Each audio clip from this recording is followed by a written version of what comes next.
Wah, lagi hujan. Kalau begini jadi inget sama anak-anak Butala nih. Penasaran sama cerita hujan mereka? Saksikan videonya ya.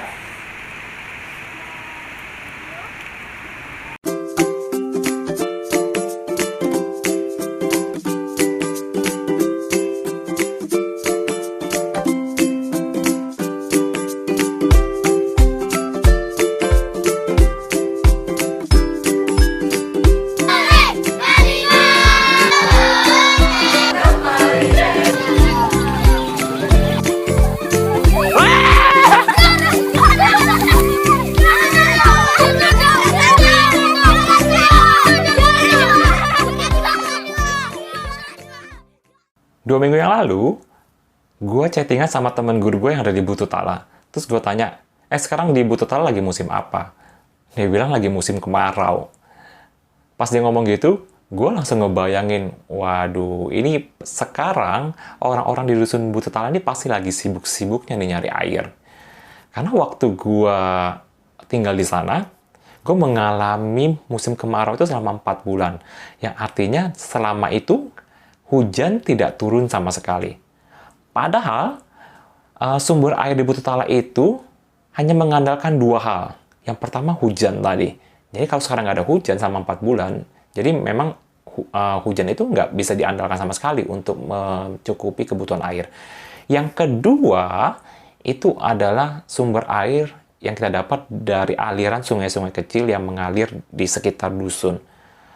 Warga di sana itu mengalirkan air dari aliran sungai itu dengan menggunakan selang, lalu dialirkan sampai ke dusun. Nanti di dusun itu, udah nyampe ke dusun, akan dicabangi lagi menggunakan selang-selang yang lebih kecil untuk sampai ke rumah-rumah warga.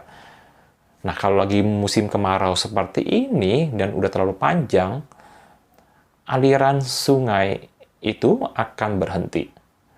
Dan alhasil, warga itu udah nggak bisa lagi menggunakan selang untuk mengalirkan air sampai ke rumah. Jadi dulu tuh ya, kalau udah situasinya seperti ini, gua akan melihat anak-anak itu udah mulai warawiri gitu, dengan memikul jerigen air, dengan menggunakan bambu gitu ya. Ada ya kadang 2, kadang 4. Nah kalau sampai seperti itu, gua bakal nanyain ke anak-anak, kalian mau ngambil air kemana? Gitu. Pak Guru ikut dong gitu. Jadi gue pun ngambil jerigen juga dari rumah, terus gue ikutin mereka kemana mereka pergi. Dan biasanya anak-anak ini bahkan lebih tahu nih di mana aliran air masih ada. Dan enaknya kalau sama mereka itu kayak baik banget ya, tahu kalau gue ikut. Terus kalau udah nyampe sana, udah banyak tuh antri anak-anak untuk ngambil air, tapi mereka tuh kayak, ya udah Pak Guru duluan gitu. Tapi kalau gue sih, ya udah nggak apa-apa, maksudnya kalian duluan aja, kalian duluan nyampe, kalian duluan ambil, nanti kalau kalian udah selesai, baru Pak Guru yang gantian untuk nungguin airnya gitu. Dan kegiatan ini tuh akan berlangsung hampir tiap hari, sampai nanti akhirnya hujan akan datang di Bututala. Jadi lu bisa kebayang nggak sih, bahwa selama itu kita akan benar-benar kesusahan untuk memenuhi kebutuhan air. Nah kalau udah nggak ada air, banyak deh tuh kegiatan-kegiatan harian yang nggak bakal bisa dilakukan. Salah satunya mandi, terus juga apalagi gosok gigi gitu ya. Terus bahkan BAB pun kadang-kadang nggak bisa dilakukan. Nah ngomongin tentang mandi, gue itu udah sering banget deh kalau masa-masa seperti ini nggak mandi sampai beberapa hari, 4-5 hari itu nggak mandi. Bener-bener nggak mandi, nggak menyentuh air sama sekali gitu. Terus untuk ngegantiinnya, paling gue akan bersihkan badan pakai tisu basah. Ya at least bisa menjaga badan supaya nggak bau aja. Terus nggak gosok gigi. Ini benar-benar juga nggak gosok gigi gitu, tapi gue sudah biasanya gue udah nyiapin obat kumur untuk ngegantiin gue gosok gigi. Dan yang terakhir tuh yang nggak buang air besar sama sekali. Untungnya perut gue tuh selalu selalu bisa diajak kompromi gitu. Kalau masa-masa seperti ini, dia itu apa namanya, nggak bakal bergejolak lah. Bisa sampai beberapa hari itu nggak bakal ada perasaan mau untuk ke belakang gitu. Nah, tapi biasanya sih setelah 4 atau 5 hari, gua akan turun ke Marunda. Marunda itu kota kecamatan kita yang jaraknya 7 kilometer ke bawah gitu ya. Lalu di sana itu gua akan langsung menuju ke SPBU, pom bensin, yang ada apa namanya, WC umumnya. Di sana deh baru gue puas-puasin mandi. Lalu puas-puasin apapun lah, bebersih hari itu. Setelah semua selesai baru gue akan naik lagi ke Batu Tala. Tapi bukan hanya itu, kan nggak bisa selalu ke sana ya. Jadi kadang juga kalau mau mandi, hanya sekedar mandi, bisa pergi ke sungai, ke sungai besar yang berapa ya jaraknya? Mungkin sekitar 4 kilo kali ya. Sekitar 4 kilo lah dari Batu Tala. Itu sebenarnya sungai besar. Itu bisa lah berenang di sana sepuas-puasnya. Kalau nggak, bisa cari aliran air di kebun-kebun warga gitu. Ya udah di luar dusun sih jatuhnya. Dan bisa mandi di sana. Tapi kalau di dusun sendiri, itu udah hampir nggak ada air sama sekali yang mengalir. Terus kadang-kadang, sering banget warga itu juga nawarin gua untuk, ya udah Pak Guru, kalau mau mandi bisa ke tempat saya, ke rumah saya, di bak itu masih ada air. Beberapa kali sih kadang gua tolak karena gua merasa gila, mereka aja tuh udah kesusahan air gitu, masih mau menawarkan air ke gua. Jadi gua tuh merasa nggak enak aja. Tapi untuk waktu-waktu yang tertentu gitu, kayak tiba-tiba memang perut udah nggak bisa diajak kompromi atau gimana, dan memang udah lama nggak ke bawah, ke Marunda maksudnya, ya udah deh, dengan tidak enak hati kadang-kadang gue datengin juga rumahnya pagi-pagi, terus gue bilang, boleh pakai toiletnya nggak? Nah, ada cerita seru, ada cerita lucu nih waktu gue pertama kali pakai toilet warga ya, yang mana bukan di rumah gue. Jadi itu pas gue lagi udah masuk nih ke dalam kamar mandi, terus gue mulai sikat gigi, pas lagi sikat gigi, sos gitu, terus gue perhatiin di dalam baknya itu, astaga, ada ikan. Terus gue kaget, kok bisa ada ikan? Ini orang pelihara ikan di dalam baknya gitu. Dan gue kan lagi sikat gigi. Dan pasti gue akan bilas mulut gue tuh kan pakai air yang ada di bak itu dong. Tapi itu ada ikannya gimana gitu. Gue pikir, aduh, ini lucu banget. Jadi kayak antara gue mau pakai air itu untuk kumur, antara enggak, karena kalau nggak mungkin juga kan gue nggak kumur gitu. Tapi ya udahlah, karena nggak ada air lagi, ya gue pakai air itu dan ya udah. Tapi lucunya ya, kalau ngomongin tentang ada ikan di dalam bak, yang membuat kita memikirkan pakai nggak nih airnya, karena kita merasa, kita takut, khawatir bahwa air ini bakal bau ya, bau amis gitu. Dan ternyata enggak. Airnya itu jernih, mungkin karena airnya terus mengalir kali ya. Enggak mengalir juga sih waktu itu, tapi nggak tahu lah, pokoknya airnya itu jernih, terus nggak kotor sama sekali, dan airnya itu nggak amis.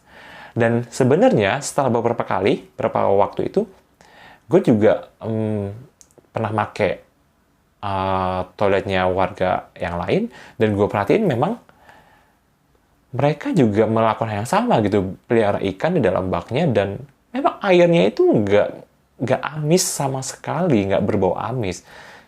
Jadi ya udahlah, sekali mungkin gue merasa kayak, aduh, nggak deh. Tapi udah, setelah itu udah pernah coba, ya udah mau gimana lagi, karena air itu sangat berharga menurut gue, apalagi masa-masa seperti ini. Jadi dalam keadaan apapun, ya udah ada ikannya, toh nggak bau dan tetap bersih gitu, ya udah gue pakai aja buat mandi, buat sikat gigi dan sebagainya. Ada satu hal penting yang gue pelajari setelah gue mengalami musim kemarau panjang di Majene itu, yaitu bagaimana gue menjadi lebih bijaksana lagi dalam menggunakan air. Contohnya ya, pada saat kita sikat gigi, jangan biarkan air tetap mengalir pada saat kita lagi gosok giginya. Lalu pada saat kita lagi mandi, terutama pada saat kita keramas, ya matikan airnya, jangan sampai terus mengalir. Lalu mencuci piring menggunakan air yang sedang dan air yang kalau bisa juga air yang alirannya kecil.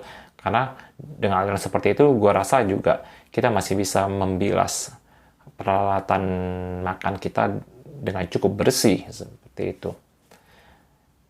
Dan ini bukan semata-mata hanya sebagai alasan kita untuk menghemat air karena memang di tempat kita beli airnya kan.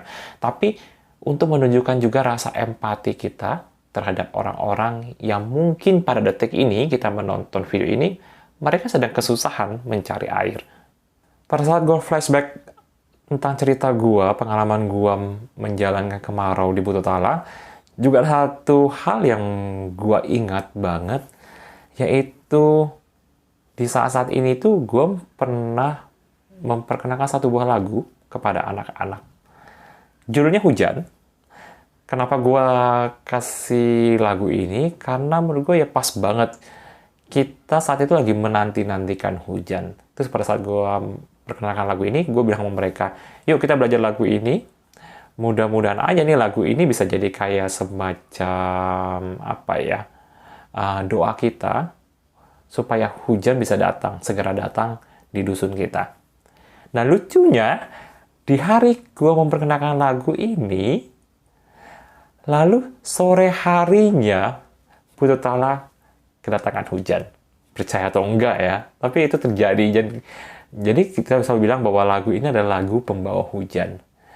Nah saat ini gue mau bagikan lagunya, dan kebetulan banget waktu itu gue sempat merekam anak-anak nyanyi lagu ini beserta dengan gerakannya.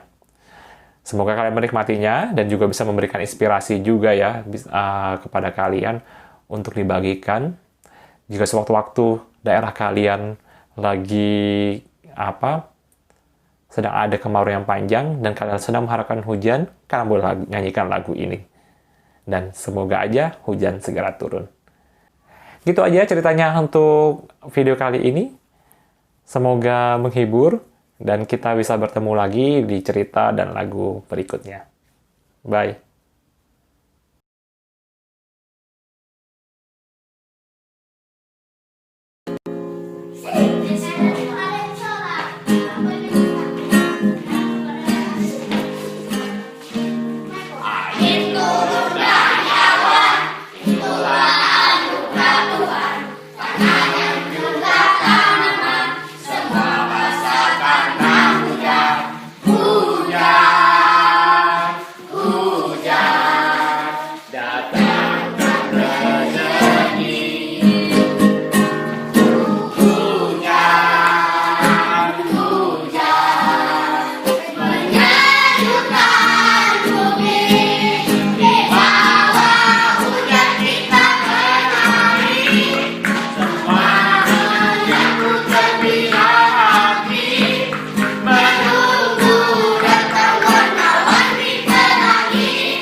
Membersihkan